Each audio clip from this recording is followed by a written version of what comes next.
So, I was thinking we could talk about training and its influence on mood. Yeah.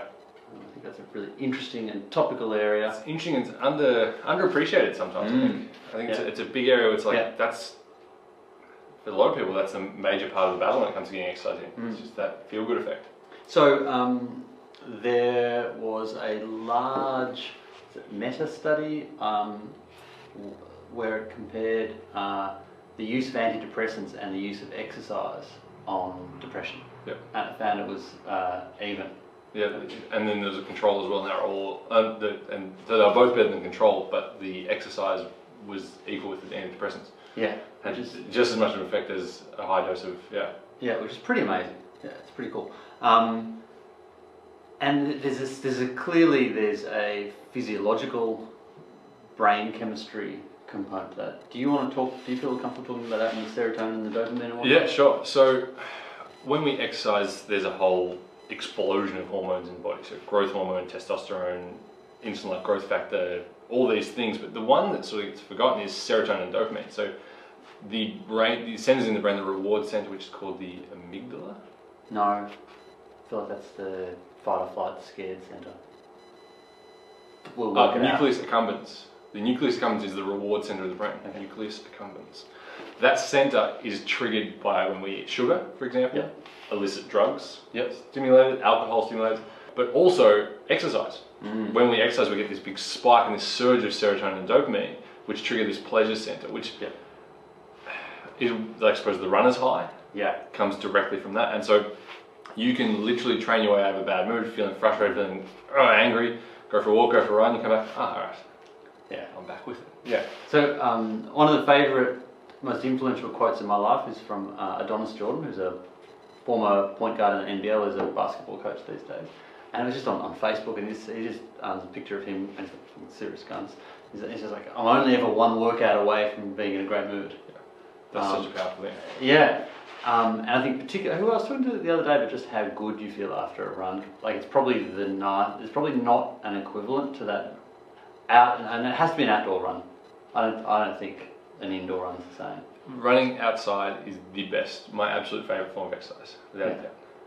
I wonder too whether, we were talking about the zombie post-apocalyptic scenario last week. It hasn't happened. It's lovely. The lights are still on. The internet is still working.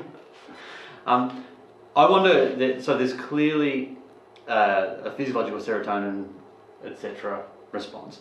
But I wonder whether the outdoor thing is too. Like, you feel very empowered. There's something really nice about, or I do anyway when I'm running. It's like, I could run. Like I could run to a different suburb, and it's like, well, that's pretty cool. Go on, elaborate. I'm not with you on this. Okay, so like.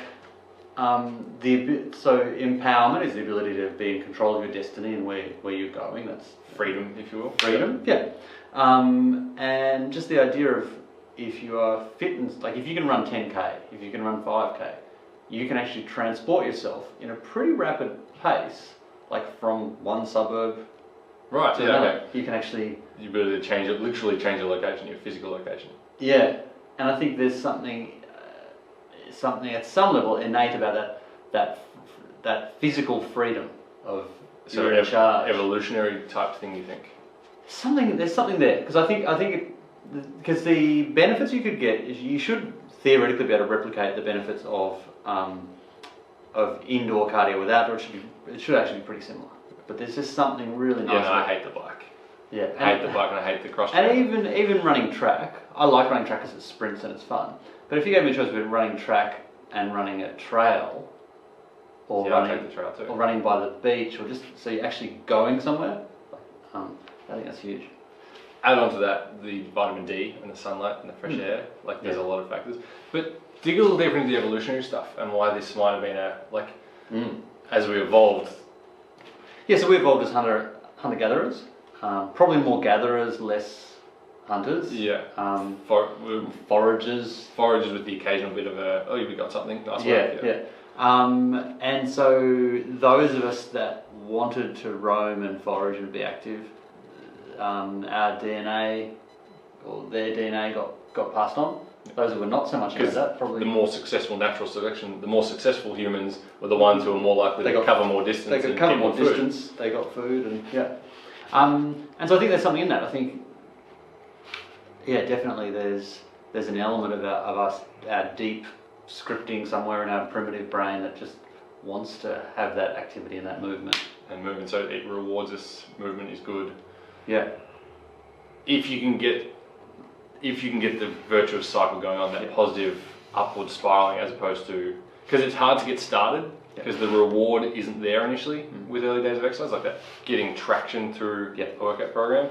And so when you're going from a base of 0, it's like, these guys are crazy. Exercise is not going to be fun. You've got to break, like we talked about a couple of weeks ago. We talked about habits. You've got to, you know what? Let's put it down somewhere. Right there. Right, good.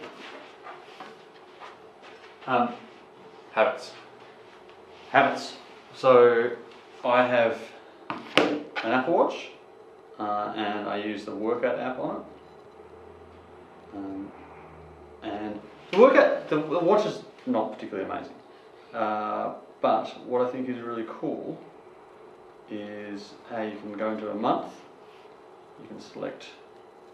I'll maybe take a screen grab of this, and so people can probably just hold it up to the screen.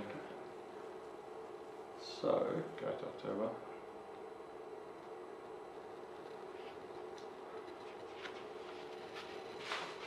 So it talks through it.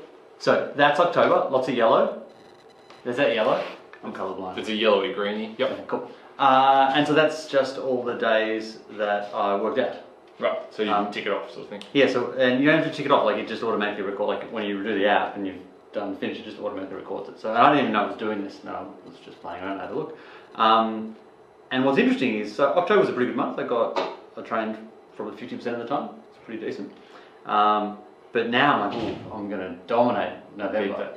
But I've got into the habit and I've created that little pleasure center reward of, I feel really good about what I've done, which I think is huge. So there's not only the I get what you mean. There's not only the exercise reward, but the fact that you've created a habit now you get to watch those green dots pop up. It's each one of those is like, gotcha. It's a win on top of the win. Yeah. So there's like the getting the right hormones going reward from the physiological effect of the exercise. There's the satisfaction of doing it, which in turn gets more hormones and a pleasure response.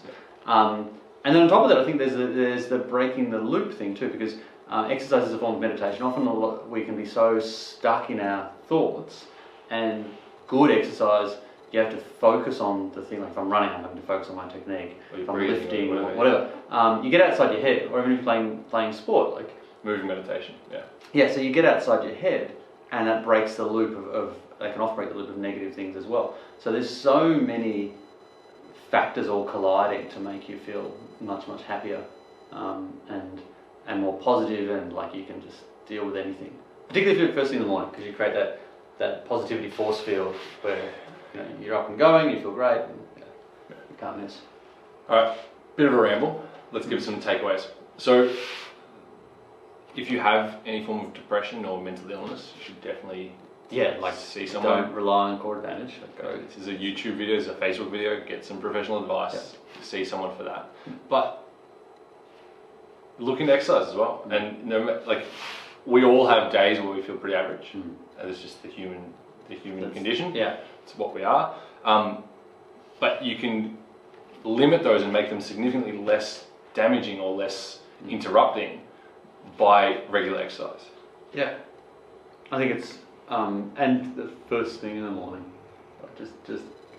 I would say if you're feeling stressed, if you're feeling flat, if you're feeling worried about the world collapsing, stuff, life, anything, just go out and do something, because you'll feel a little bit physiologically better, a lot psychologically, mentally better. It's such an easy way to tip the scales back into your favour. And the entry level's not much. It doesn't have to be a full-blown hour and a half workout. 10-minute brisk walk. Yeah.